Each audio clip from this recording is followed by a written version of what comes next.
you know, if you want to know what's going on in your brain, how do you know? How do you know what your brain function is?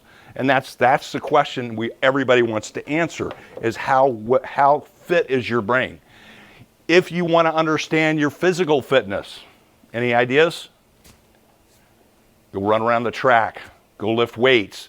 You have ways to measure that.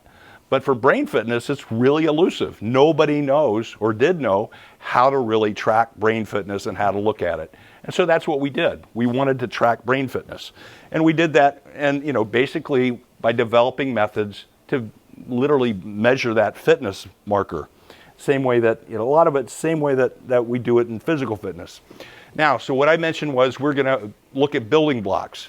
We want to look at what are the functional building blocks of the brain. What do I mean by that? Well, there's different levels of what goes on in the brain.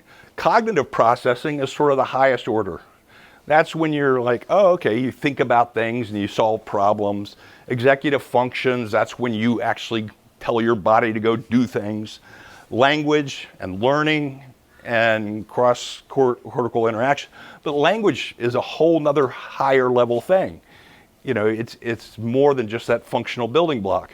What we study with the brain gauge is what everything is dependent on. Everything in your brain is dependent on these functional building blocks. So if I talk about building blocks in the physical sense, and I say, okay, go build a house out of bricks.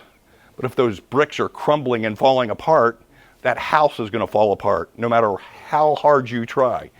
But if the building blocks are doing good, then the stuff that's dependent on it will do much better.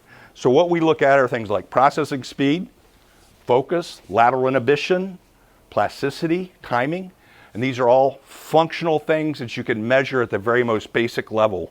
All parts of the brain use these things. And we can study that by probing the brain through the brain gauge.